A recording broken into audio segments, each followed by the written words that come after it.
Welcome to the Natural Wisdom Podcast. I'm your host, Kristine Backus, and this is another episode of Cosmic Wisdom with Emily Trinkaus. Hey, Emily. Hi, Kristine. So excited to talk with you. It's always so fun. Yep, I know. These are my favorite conversations because who knows, for lots of reasons. Um, but before we start, I'm going to do a little meditation for us, which is how I generally start at least our sessions. And I'll just give you the little safety talk. If you're in a car, don't close your eyes. Maybe keep some of your attention in your body and some on the road. And then whatever else you're doing, if you have the ability to take your gaze down, or however you like to meditate. If you like to do this with your eyes open, go for it. Okay, so with that, we're at the Taurus full moon, right? So this is all about body and sensuality and what we can feel. So notice the sensations in your body and just start there. Just bring your attention in to what you're actually sensing. Five senses, right? What you see, smell, hear, touch, and allow yourself to really work on a sense of relaxation. And I like to start on the head and relax the face and the jaw and the throat and come down to the chest and the belly and just kind of generally relax. Let the shoulders maybe drop a little bit more. Well, it's always useful. We're talking about the Taurus Scorpio axis, so that's the throat and the genitals and that part of the body. So relaxing through the pelvic floor is good for right now.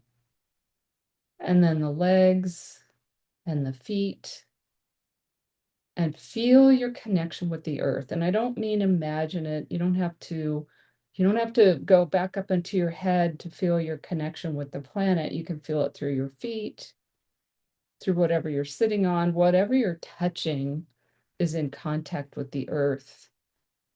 So allow yourself to notice it and drop into that felt sensation of gravity and planet underneath you. And then maybe come into the breath and let yourself just notice your breathing and that expansion and contraction of the breath.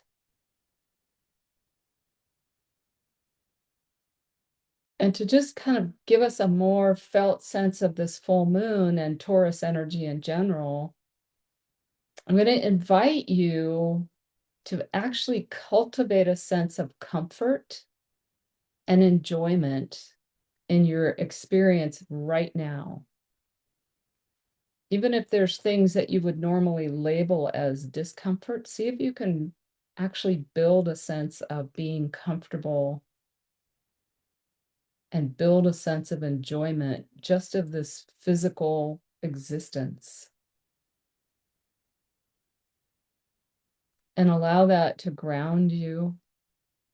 And maybe if you can stay grounded through this next hour, you will help me and Emily stay grounded through this next hour too.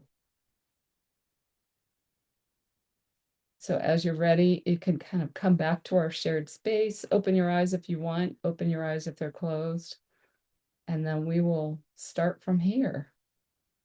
So welcome again, Emily. I'm excited for our chat because there's a lot going on, but there's always a lot going on. So Yeah, and this week feels like I think this week is one of the most intense weeks of the year right now. So yeah, and thank you for that meditation because I'm definitely feeling the Uranian energy, which we're going to talk about, where I feel so buzzy and not so grounded, and that really helped me settle into my body and kind of slow down the vibrations.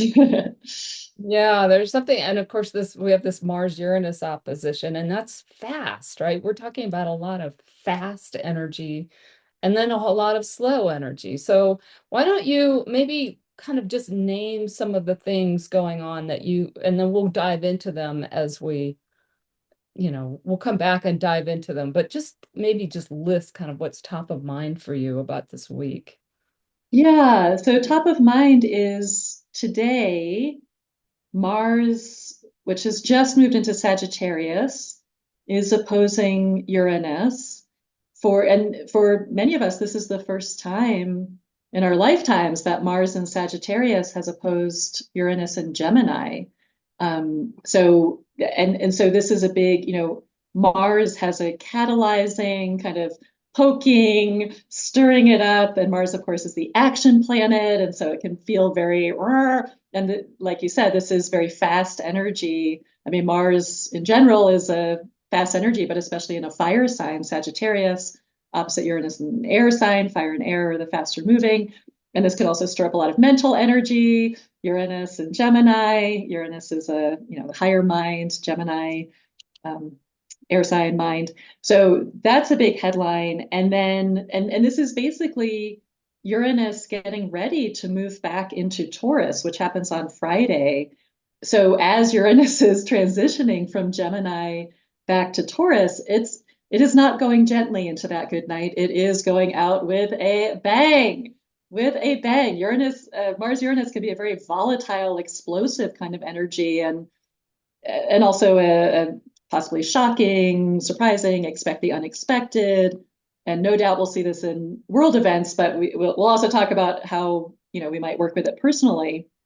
So that's a huge headline. And then as Uranus goes back into Taurus, just like an hour later, Venus, the ruler of Taurus, forms a square with Pluto. Venus is going to go into Scorpio on Thursday and then square Pluto in Aquarius on Friday. We're already in the field of Venus square Pluto. It's already close enough to be feeling it.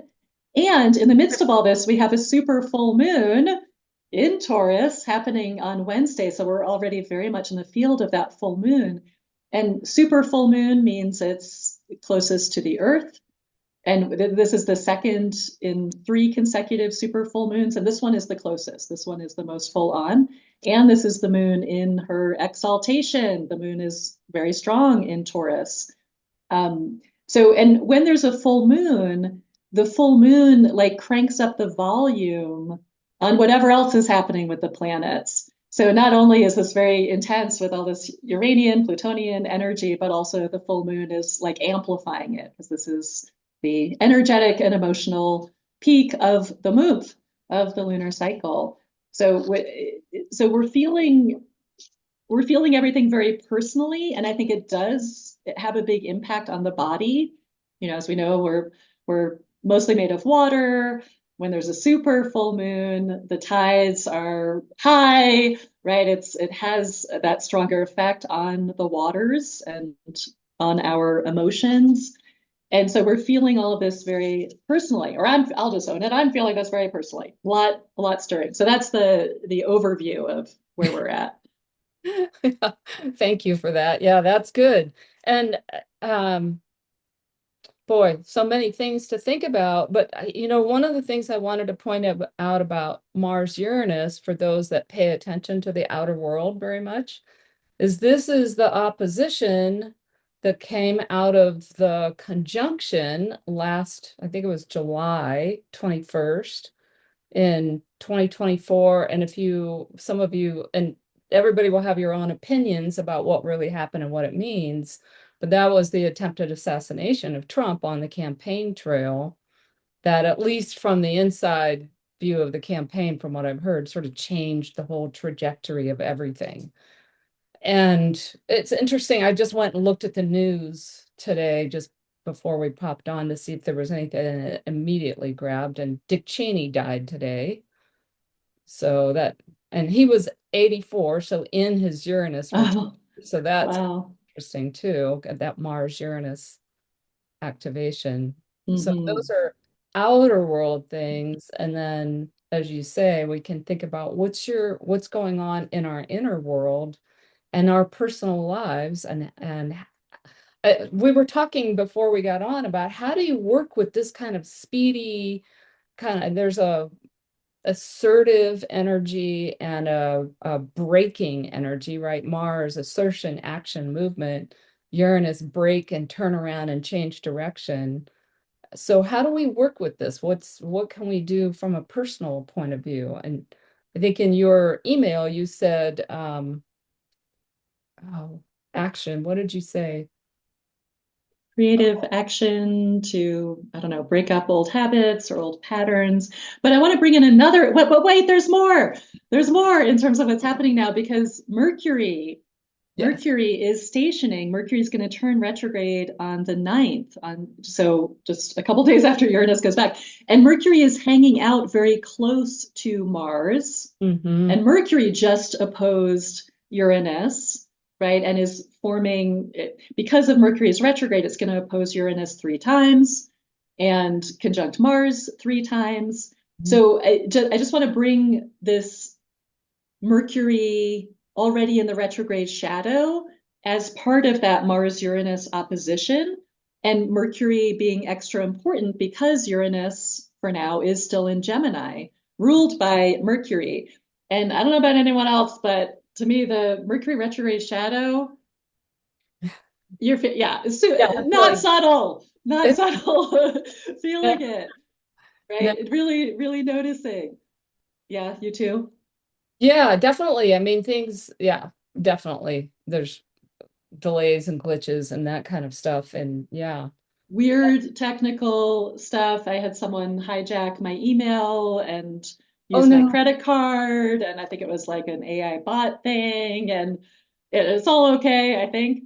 But that just happened the other day, and I was like, Mercury. So bringing that in, and like you said earlier, we have a lot of slow Saturn and Neptune in Pisces, which we'll talk about. Uranus about to go back into Taurus, Taurus full moon. Those are all slow energies. And Mars Uranus being super speedy. But the fact that Mars Uranus is happening in the, together with Mercury already in its retro shadow, more slow.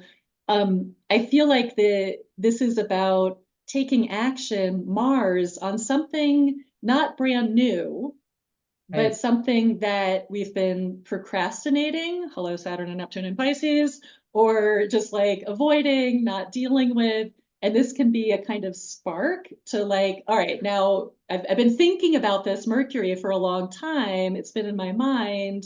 Now this can be a helpful catalyzation and push to just do it. And maybe the just doing it happens in a weird or unexpected or, and even just like a, kind of random moment where it's, Mars Uranus is not like the, I don't know, linear planning it out, right? Perfect timing, but just like, okay, now I'm just going to do it. Like, why have I been waiting? Here we go.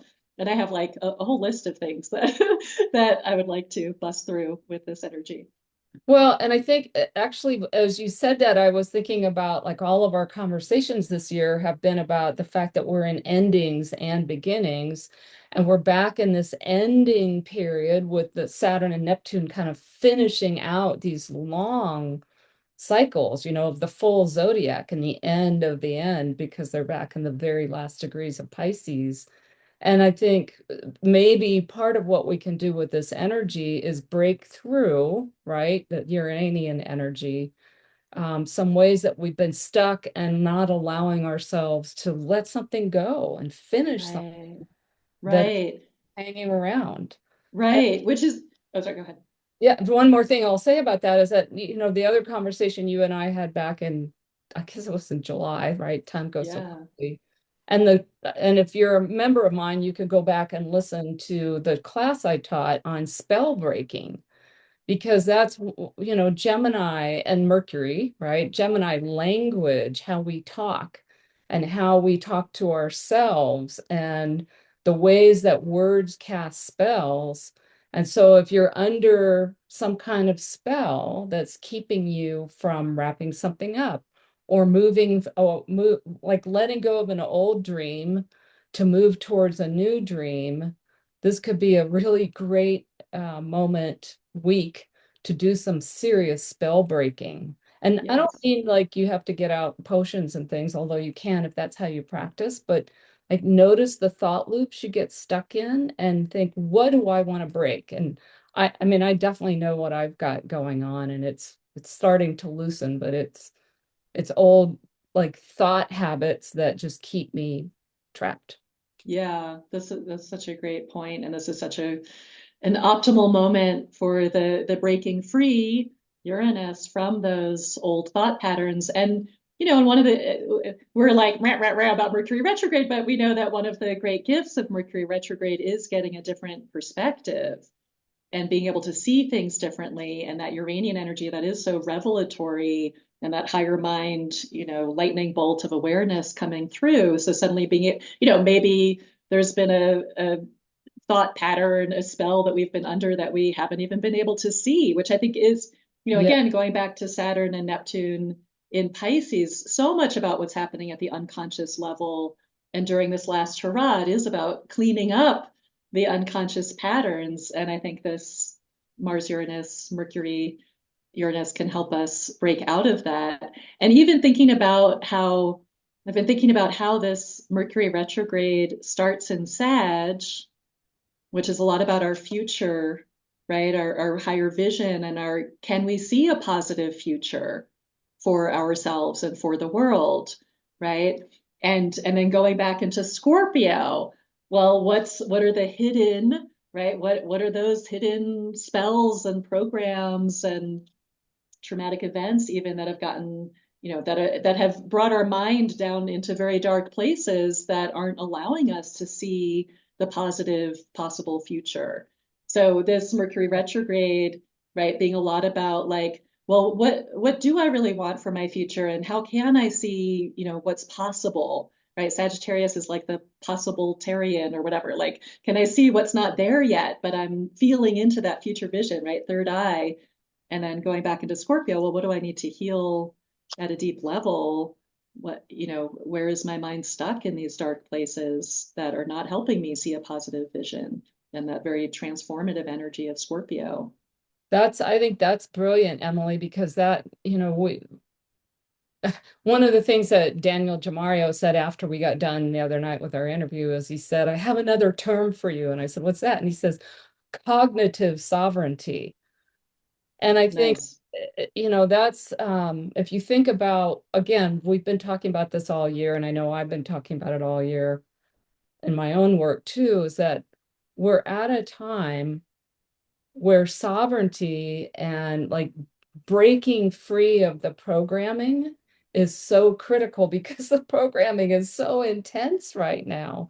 Social media, obviously TV, if you watch TV, anything that's generated outside of like your experiential circle and the people that you truly know and trust, it's all designed to get your attention and then to get you into a story. And of course, the stories right now are so divisive. So, and I was thinking about they call it rage baiting. I mean, that's a new term, right? This is a Mars Uranus thing, right? Rage Right. baiting. And this Right. whole, like anytime you go on social media or read any newspaper or news site, it's all designed to generate more emotional turmoil and then get you to take action based on what they want you to do.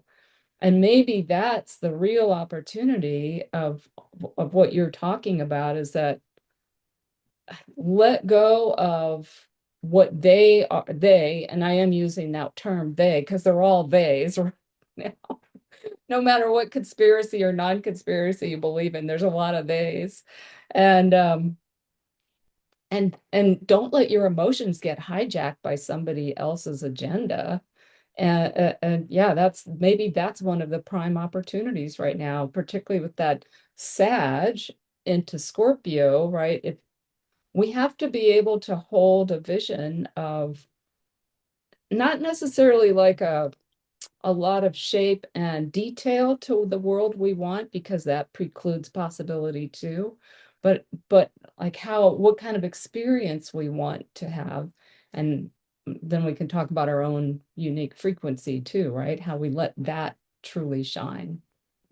I think that's such a great point about the media and the polarization, because of course, I mean, first of all, in opposition is polarization, right? Is that maximum tension of opposites, but also even just Uranus in Gemini, the duality, and it's this or it's that, it's this or it's that, where I think Uranus wants to explode our minds beyond the this, that, this, that, this, Yep. that, right? And what's the third possibility or fourth or fifth? And also thinking about Uranus as the planet of mass media and Yeah. Mercury as the planet of our own minds. And Sag is a sign of freedom, right? So the liberated mind, which I think is the higher potential of Mercury making three oppositions with Uranus, and also again three conjunctions with Mars, which is like the power, like Mercury Mars. And at the new moon that started this cycle, that was when Mercury and Mars were in an exact conjunction, their Mm, first exact conjunction in Scorpio, like the power of the focused mind and the power of our intention and our attention, right? Liberated from whatever the program is or the conditioning is. This is, yeah, there's a lot of mental power here. Um, and also just to say, like, as Mercury is about to go retrograde, we can also bring in the fact that Jupiter is about to go retrograde on 11/11 on November 11th. And then with Uranus going back into Taurus, so just zooming out to the big picture here, we're coming into, and we're already feeling like super retro land. We're going back big time. And yep. there's a lot to review and redo and renew and clean up from the past. And so within the bigger context of Saturn and Neptune back in Pisces, and knowing that, okay, there's a lot, big endings, but I think we're coming into that super, concentrated period of like, okay, here, like you were saying before, like what are the completions that I haven't been tending to that are ready to, I'm ready to take action. I'm ready to cut, and Mars is cutting, right? Mars as the lesser malefics are about cutting away and decrease. And this Mars Uranus might be a revelation about what needs to go and what it's time. It's time to cut that tie. Yeah, it's a good point because they're both sort of separating energies, Right. dividing, separating, cutting energies. Yeah, and I think you probably talked about this in your last email, and again, we've been talking about it all year. Is this, it's like with everything going back, and now this Mercury retrograde that's for the whole, essentially the month of November. Um, it's like we're really being asked to prepare for what's coming because I keep thinking of 2025 as this kind of turning point, this um yeah, this turning point where everything we get a taste of the change that we can get to see in the world. We get a taste of what's new and what we want to create, and then we have to come back and finish in preparation for the Saturn Neptune conjunction and Uranus, fully into Gemini. And then, yeah, I won't start talking about next year. Yeah. Yeah, big preparation time. And just, I would love to just kind of check in since the last time we talked was right when Uranus, I think, had just entered, right, since we did let, and I can't believe that was July either. I was looking back and I was like, no, that had to be sooner. It couldn't have been however many months ago.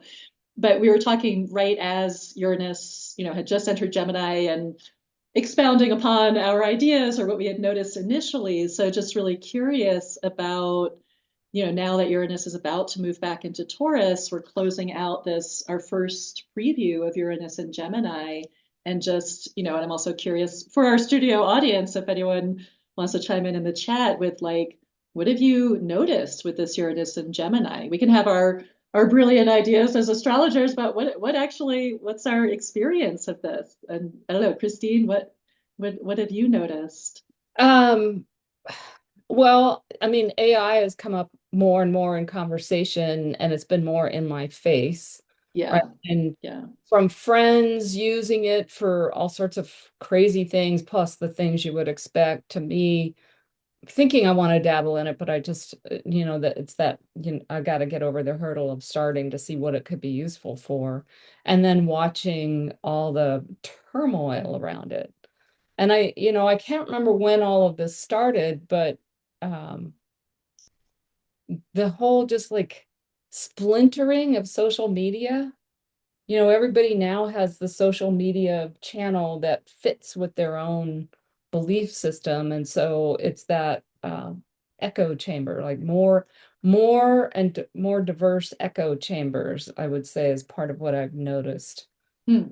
And I was trying to think what else, like on a more personal level, really, Uranus is Gemini's in my 12th house. So this is 12th house stuff for me. So it is like, oh, that's that unconscious thought habit that has kept me stuck around this particular part of my life.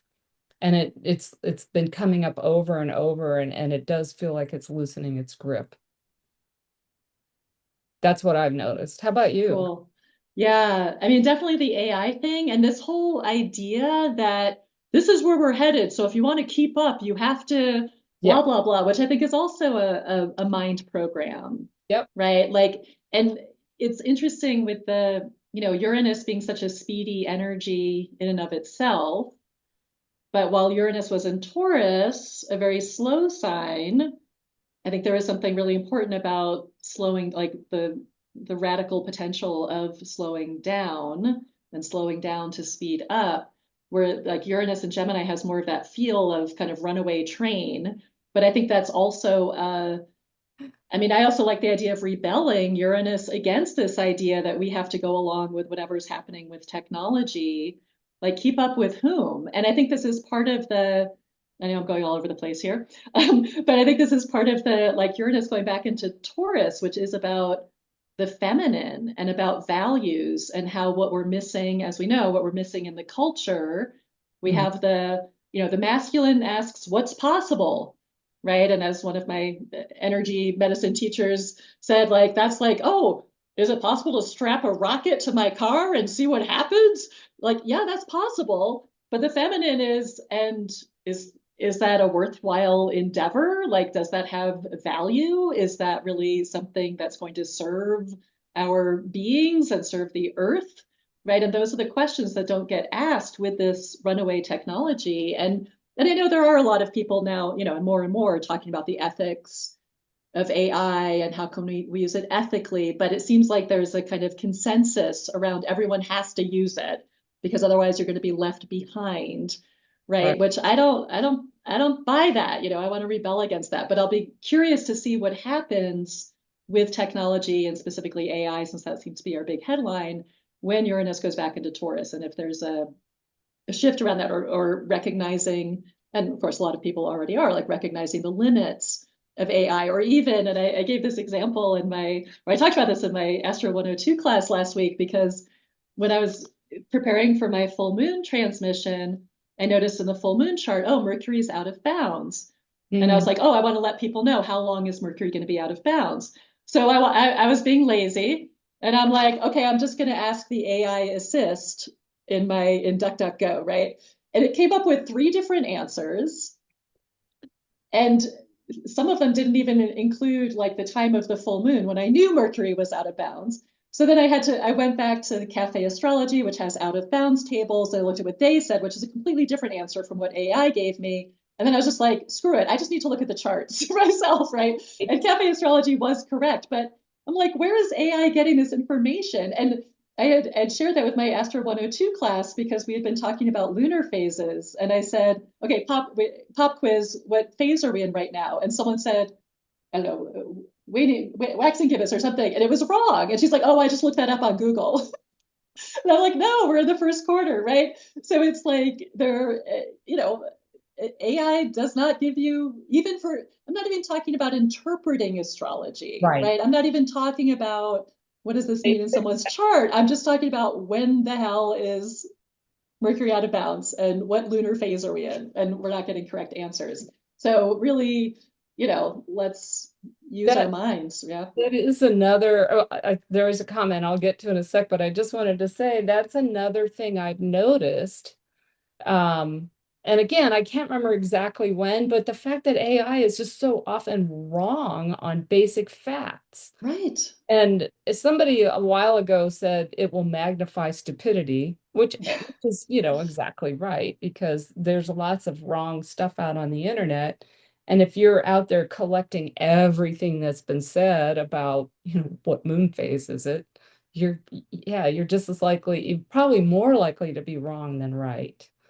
And the other thing I just wanted to bring in, not to complicate it, but this Uranus and Gemini is against the backdrop of Pluto and Aquarius. And between the two of them, we're really seeing the shadows of astrology in general, but certainly the combination of AI and a language that isn't just a cognitive, it's not just an analytical language, right? There's a lot more to it. And so I think what we're seeing is the limits of a one-dimensional system in a multidimensional world.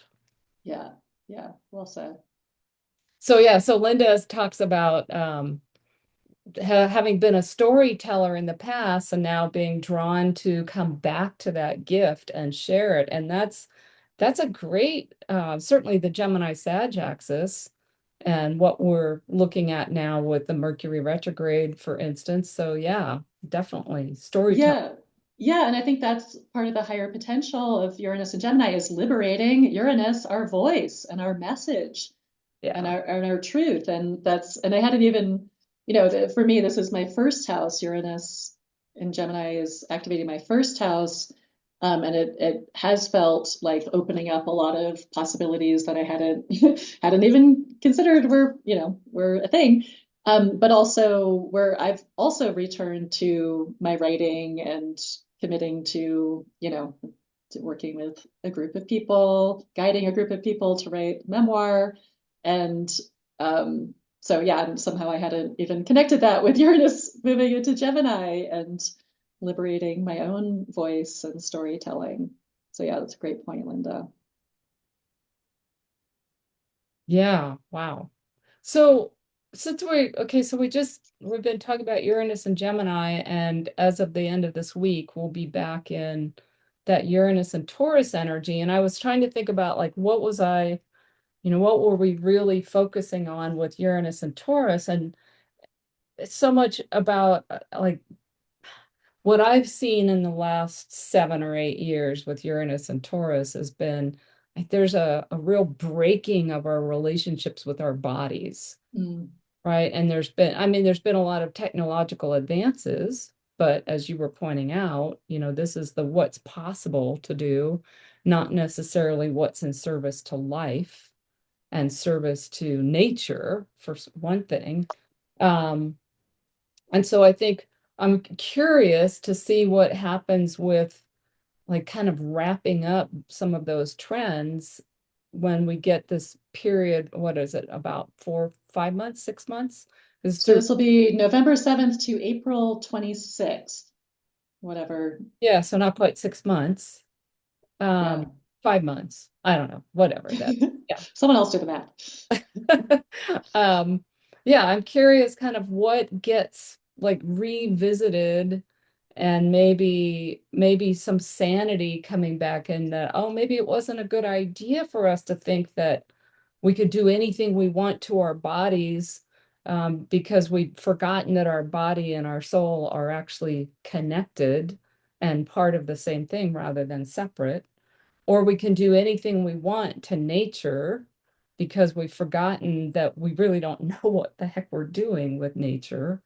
So that's what I'm kind of curious about with Uranus and Taurus. Yeah, and I think I've observed both, like with Uranus on the one hand, yeah, this like splitting off from the body, and also observing people who were born with Uranus and Taurus and how there can be that like approaching the body as a machine, and that I'm just gonna take to the mechanic, aka doctor, to fix her up and give me a new part if I need it, right? So that can be one extreme, that disconnection, right? Uranus, sky god, Taurus, Gaia, right? And our essential relationship with the physical. And at the same time, and I feel like this is the direction I've gone into with, this has been my awakening to biodynamics and working with cosmic forces to heal the earth and really diving into the spiritual mysteries of matter. And this was something that in my biodynamic book group, we're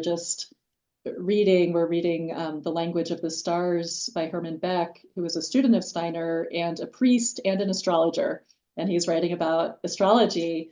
And so he was talking about the earth signs and saying how the earth signs are actually the most mysterious, like the greatest mysteries are about manifestation and like what is matter, right? Like, and we're so encultured, conditioned to see like, well, this is just a physical thing. There's nothing magic about that, right?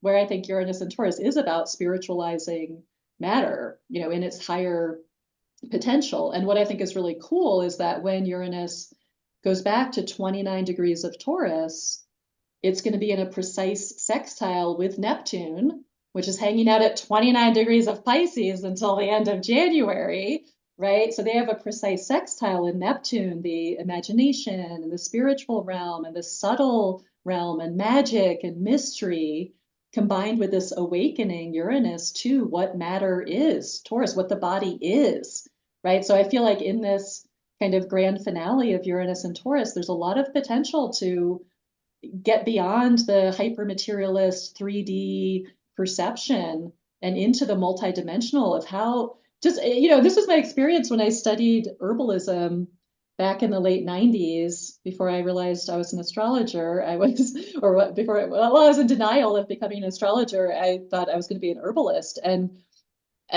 what I discovered was that plants are so trippy, right? Like once you go deep, right? Like when you Yeah. really go deep into a contemplation of the material realm and what, whether it's the body or plant life or the earth or animals, like they're they're so weird and wild and conscious and capable and right. So I feel like that's the bigger potential because it's like if we're going into this hyper acceleration around technology and like you said with Uranus and Gemini plus Pluto and Aquarius over Right. the next, several years, then are we doing it with an awareness of what matter actually is and what the body actually is and what we're actually capable of as earthlings, as human beings, right?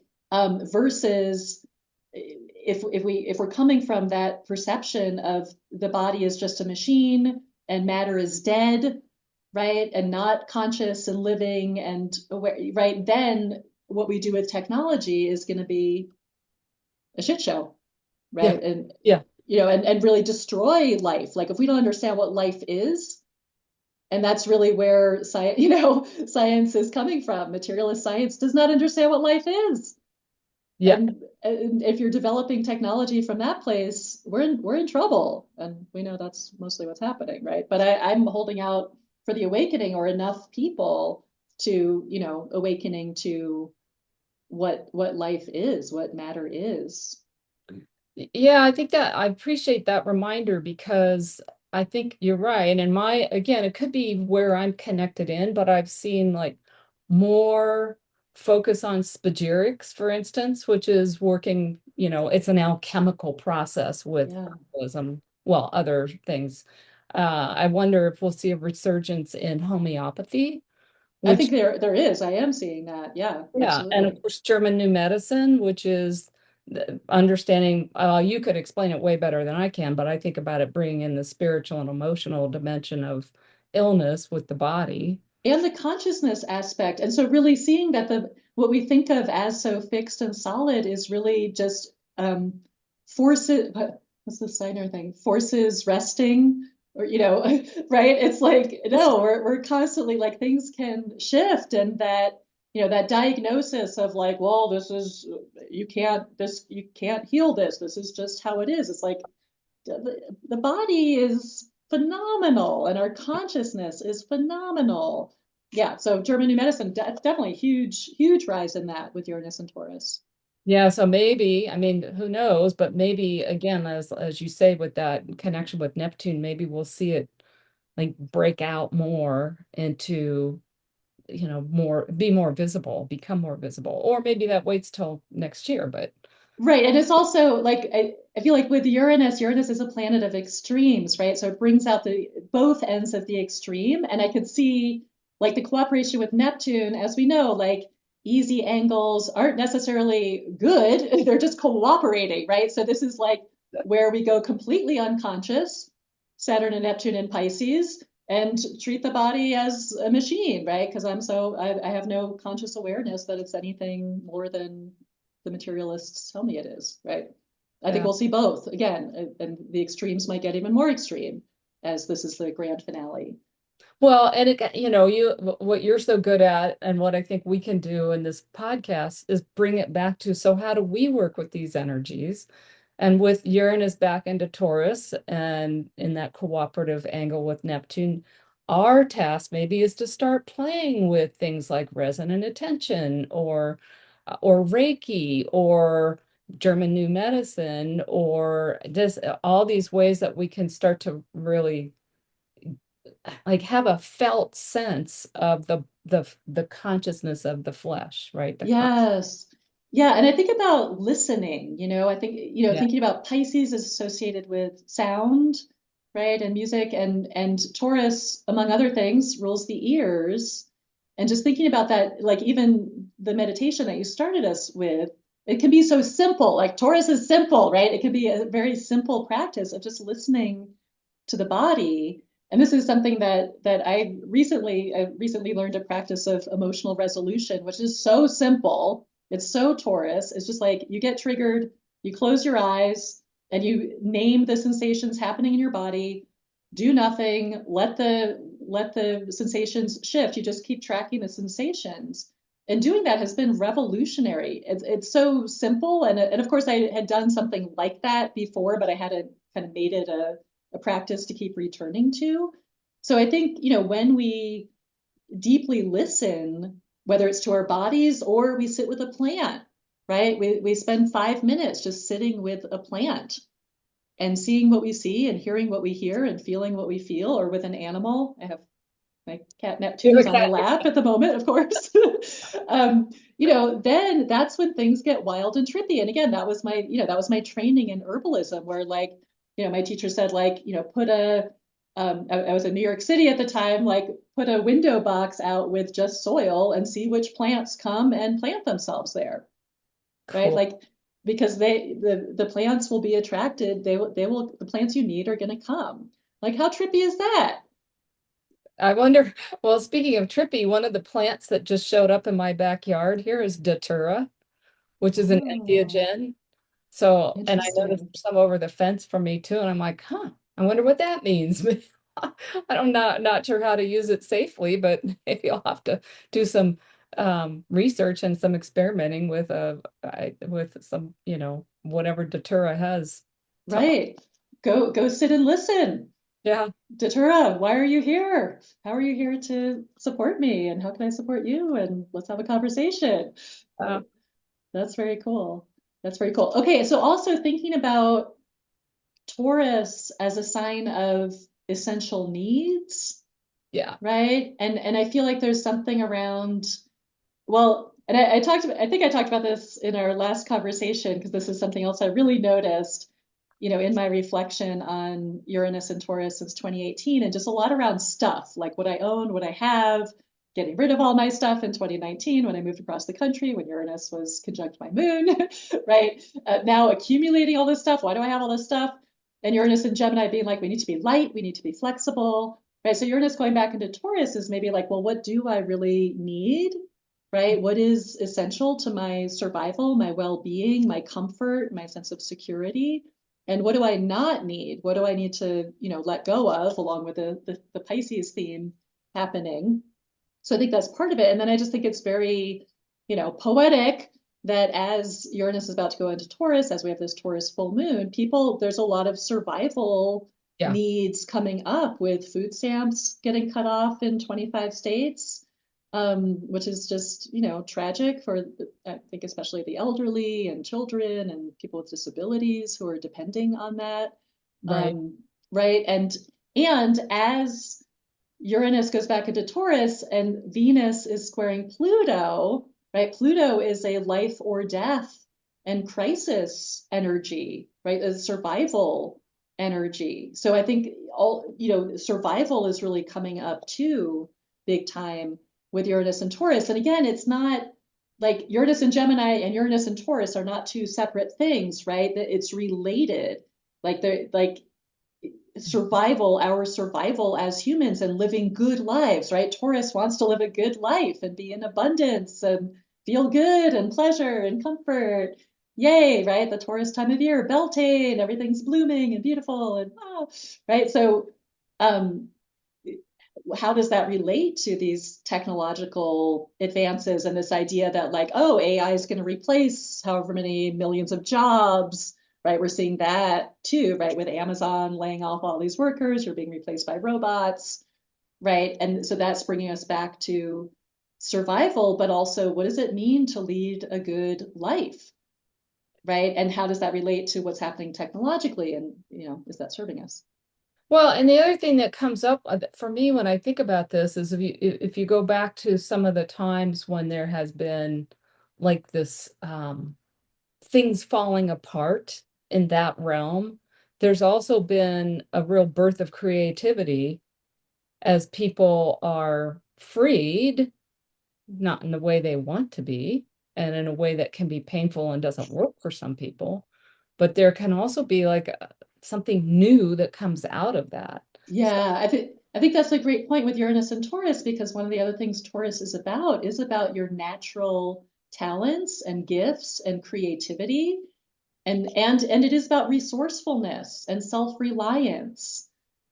Right. So yeah, and one of the Uranian mottos is out of chaos comes creativity. So there can be also, creative solutions and how am I going to support myself? And, something we've seen big time with Uranus and Taurus is a kind of back to the land movement, homesteading, right? I'm just going to get my acreage and grow my own food and figure out how to do this myself because we're so conditioned to be dependent on the system. And it's like we have this like welfare state in place, which I think in the bigger picture, yeah, that's not so great in some ways for a lot of people, right? And encourages this dependence. But on the other hand, like we can't have the like, well, we're just going to cut them off right now. It's like, no, right, the system has made people dependent, and now you're going to cut them all off. It just, no, that's right. not human, right? It's not humane. But I think there is, with Uranus and Taurus, there is a call to be more, figure out how to do the things that our ancestors knew how to do. I mean, ancestors like only a couple generations ago, everyone had a garden and knew how to can and right preserve food. Yeah. Well, and I think about, well, what's the role of the community, right? Because that's what we've really lost in modern life is that, we all take care of each other. And if I've got lots of tomatoes and you don't, then we share, right? Which And then, is, yeah, sorry. no, go ahead. Well, I was going to say, yeah, Uranus is a planet that represents community. And that makes me think of like when I started my kind of survival freak out, like in 2020, was like, oh, I need to, be on the land and get a generator. Da, da, da. And then my realization a few years into that was like, survival actually depends on community. Like, what I need are neighbors, Yeah. people. And again, this relates to Uranus and Gemini, right? Gemini is our local Yeah. community, our neighborhood, local environment. So, what do I really need, Taurus? I really need to have good connections with the people around me so that, when and if systems do go down, oh, I've got tomatoes, I've got, propane, great, like, or whatever, right? We can Right. work together and figure it out together. But that, survival isn't about hiding in my bunker with my canned goods and with my guns to like shoot anyone who might come and threaten me, right? But about like, how are we going to work together locally to solve this? And that's something else cool that we've seen too what did now I can't remember where it was, but like a story about some town, maybe somewhere in Europe, that just decided like we're going to be food self-reliant by, a certain date. Like we have a 5-year plan to make our town completely, to produce all our own food or 90% of our own food, right? And they're doing it, right? And that's totally possible. There's no reason why we can't do that. Right. Even Obviously harder in certain places, right? But, there's still, greenhouses and all of that. yeah, I mean, I lived in Montana for 10 years and the local food scene was shockingly good. Yeah. And where I am too now in Colorado. Yeah, it's really good. Yeah, it's actually a little bit harder in a place like Albuquerque because it's so corporate owned and you have to drive a lot further to get to the co-op that might have local produce, or the farmer's market. But it's still there. You just have to look for it. Yeah. Um, I'm looking at the time and thinking we've got a few more minutes. And I forgot to ask you at the beginning if you had announcements, but is there anything else that we want to make sure to touch on before do we want to talk about Jupiter's retro starting next week? Well, I'm thinking about Jupiter retro in the context. I mean, I'm sure there's a lot of other stuff we could say about it, but thinking about it in the context of Saturn and Neptune retrograde in Pisces, right? Because Jupiter is the traditional ruler of Yeah. Pisces. So now that Jupiter is also going retrograde, again, this is our really deepening into the past and what we need to let go of, and the fact that as Jupiter goes retrograde, it's still in that square to Chiron and coming back to be exactly square Chiron for, a second time right at the solstice, right? Right at winter solstice. So to me, this really says that a lot of what we're up to is healing. Like it with this, grand finale of Saturn Neptune back in Pisces, that is a healing process. And I feel like, I don't know about you, but I feel like with Jupiter Chiron, and of course that's happening right on my Saturn. So, oh, but I was very personal for you too, right? And happening on your side, right? So I feel like it's just like a going for it time with a lot of old, like very old, right? Pisces, like very old, unconscious stuff that has crystallized, constellated Saturn in my body, that it's time, right? It's time to heal that, and I need to heal that in order to prepare for the rebirth. So it just feels like it's been so intense around healing, and that theme continues. And I don't know what you're seeing or That's experiencing. definitely my experience too, is like things coming up that are just like in my face, physical things. And it also, I mean, the other word that I think about, especially with Chiron, is initiation. Yeah, And I think we're all in this longer term initiation that gets very immediate in February with the Saturn Neptune at 0 Aries. If that's not an initiation, I don't know what is. yeah, But in the meantime, we have this other initiation. And in addition to the square with Chiron, it's also trining those Pisces planets, right? right, Had grand water trines off and on for the last, what, couple weeks, I think. right. Mars and Mercury, and now the sun will get there. And Venus will get there. Yeah, so there's a very that's again that cooperative energy. And I think, and it makes me come back to that thing I was thinking about and saying earlier is that there's a lot of feeling and emotional and energy available. And are you going to give it away to, rage or hate or whatever out there? Or are you going to find how you can use it for creating what you want to create? Because I think Yeah. that's the value of these intense emotions. And the more intense they are, the more they should be pointing us back in here to, well, what does that mean for me? Yeah. And also, I think with that cooperation of Jupiter and Cancer with Saturn, Neptune, and Pisces, this is really helpful in terms of feeling what we need to feel as the Chiron Jupiter square is stirring up the old wounding. And, Jupiter being in Cancer brings us into a lot of childhood, early Yeah. childhood stuff. And I'm seeing like a lot of parental stuff, both in terms of how we were parented, and Mm, also parents who are kind of in it in terms of their own feelings about being parents and how they're parenting and what's coming up for them as parents, right? There's a lot about that parenting energy. And I think with Saturn and Neptune finishing up in Pisces, this is a lot about grief. yeah. And Jupiter, with that trine, just helping us grieve, like, yeah, what we didn't get as children, or what happened to us as children, or what we did or didn't do as parents, and the ways that, we just have a lot of feelings about that. Um, I'm getting teary just thinking about it, but like the other night, I went to a friend here hosted a Dia de los Muertos ceremony where we built an altar and brought pictures or objects from our loved ones on the other side and talked about them. And it was just like, yeah, very, very griefy, and felt so needed and so healing, since we don't have a lot of, in this culture, we don't Right. have a lot of like opportunities to come together in community to grieve. Like grief is something, private, and like, oh, my father died, what, almost 9 years ago. You're still crying about that? What's wrong with you? Or whatever, right?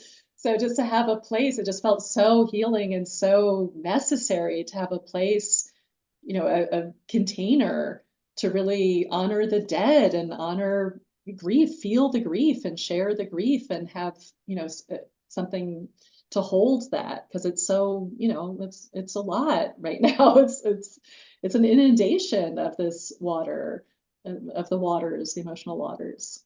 Well, and I think that goes right back to that you can't end something without grieving the loss of it, right? Right, And you right. can't move forward until you've done that. So I think that goes back to this whole, that's what this 5 month, or well, it's actually with Saturn and Neptune, it's only 3 or 4 months, but it's this period of we're back in the soup and back in the mystery. And how are you consciously finishing with what needs to be finished? Yes, and really acknowledging, I love that you just said that, like really acknowledging that the more we're willing to feel and to grieve, the bigger and more badass the rebirth, right? That's part of the preparation, is the grieving. And, that's just not something that's encouraged as much as it should be in our culture. But again, that's something that is shifting with grief circles and Yeah. community grief ceremonies and stuff. And if anyone out there has an opportunity to participate in something like that during the next couple of months, I would say go for it. I did want to say one more thing about Jupiter, because I think this is important, that Jupiter is the planet of trust Yeah. and faith, and Pisces is also connected to trust and faith. And I think with the Jupiter square Chiron, as Jupiter is going retrograde, this is like the, confronting our wounds around, do I really trust? Do I really trust myself? Do I trust my feelings? Right. Do I trust that the universe is a safe and friendly place and God Goddess loves me? We're certainly, this is a big test of faith, this grand finale, like, and as everything, not everything, but as a lot is dissolving and dissipating, how do I hold on to the faith? And how is my lack of faith connected to my childhood wounding, and, where I was conditioned not to trust myself, or not, where the world seemed unsafe. So this is a big healing, ideally, around our Yeah. ability to trust and hold that vision of what's coming next, and know that, there is a rebirth on the other side. And the next couple of months, I think, are going to be, pretty extreme in terms of testing our faith and holding on to, or, keeping the faith of that positive future vision. Yeah, and that Chiron and Aries, I mean, this is what I've felt over for the last couple of years, is it has so much to do with owning my right to exist, right? Mm-hmm. So that Jupiter square to Chiron and Aries, as you said it, trusting yourself and trusting that yeah, you have it, like not just a right, but a duty to be you, Yeah, yeah, which yeah. comes, that theme is, I think, a lot of the Saturn Neptune at zero Aries. So and this whole sovereignty, this whole issue of sovereignty. I mean, I think this Chiron and Aries activation is kind of a piece of that. Right. And part of the preparation, again, this is our big Exactly. preparation time. And that is part of Yeah. it. Like, do I trust myself? Do I trust where my passion is? Do I trust my aliveness? Do I trust enough to be who I am and to be authentic and to be honest? Yeah. Yeah. Okay, that seems like a really good place to wrap up. That sounds good. Yeah. Do you have, Emily, do you have anything coming up that you want to mention?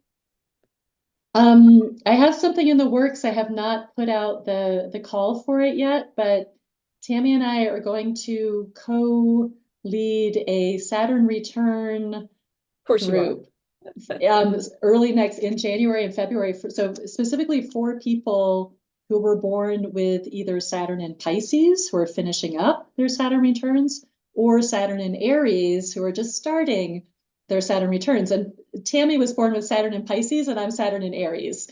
And so the two of us, we're going to do quantum astrology, so stepping into the field of our own Saturns and getting to have a direct experience instead of what the mind tells us about it. And then also just like support for, what are the questions that are useful to ask during a Saturn return and, navigational support and just, bringing together both people in their first Saturn return and the second Saturn return. So also that kind of intergenerational mingling around, how can those of us in our second Saturn return both support and maybe learn from those in their first Saturn return.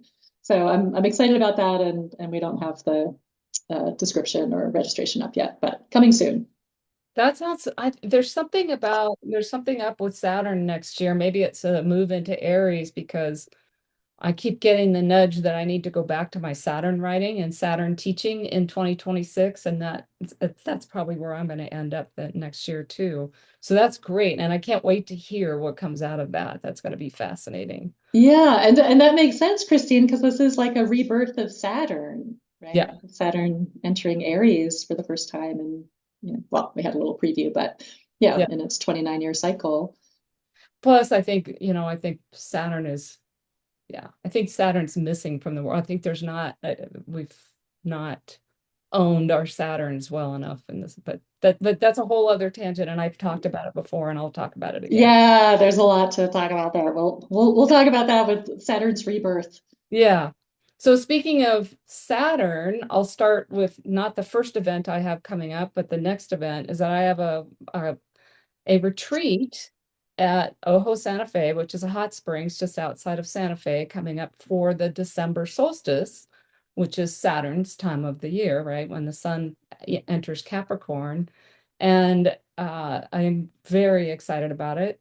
It's on my website, and if you're on my list, you're getting to hear about it all the time and more coming. And so that would be December 19th through the 22nd. It's 3 days, 3 nights, and like 3.5 days.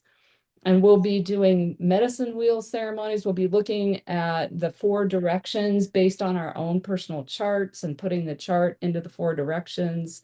We'll be talking about this last year and sort of integrating what we've been shifting in ourselves in 2025, and then using that kind of as the springboard to look ahead to 2026 and not setting like intentions or resolutions, but dreaming into what's the possibilities. And we'll be doing some spell breaking and sort of trying to break ourselves out of limitation. We'll have fire ceremony, and I'm really excited. There's they don't call it a sweat lodge, but it's a equivalent of a sweat lodge on the property. And they have a woman who leads these renewal events that's been doing it forever. She's a curandera, so she's well trained in this. And so that's how we'll be capping off the retreat, and I'm very much looking forward to it. So if you're That's at going to be all, amazing. yeah, if you're all interested, reach out. If you have questions, reach out that aren't answered on the website. Yeah, I think it's going to be super cool. And then the other thing I have coming up is this Saturday. Today's Tuesday, the 4th. And this Saturday, the 8th, I'm going to do a forecast for 2026. And this is not a predictions, here's all the things that are going to happen. I'm going to talk about some of the major energetic shifts. Obviously, the Saturn Neptune conjunction is a piece of that, and we've been talking about that on the podcast. But there's some other very interesting things like the nodal axis shifting signs. So our eclipses will move into new signs next year. And then we get Chiron dipping into Taurus, out of Aries into Taurus. And I'm really curious about what that's going to be like. And there's a couple of other things, but I'll be talking about that Saturday. It's $22 if you're not a paid subscriber to my Substack. If you are paid, then it's free. And it's also free if you come to it's part of the lead up to the retreat as well. Great. So Yeah. exciting. Yeah, it's exciting. I usually don't look at next year that soon, but I got curious and pulled kind of the list of things coming up, and it's like, oh, there's some really interesting, fun stuff besides Saturn, Neptune. Right. Right. So, Cool. so I think that's it for today, right? Yeah. Sounds good. Thank you, Emily. This has been fun, and it turns out I do know something about astrology. At least I felt like I did, You definitely like it do. beforehand, but Yeah, that was great. As always, very enlightening. yeah, yeah, I love our conversations, and I'm sure we'll be doing this again in the next few months. So, Yeah.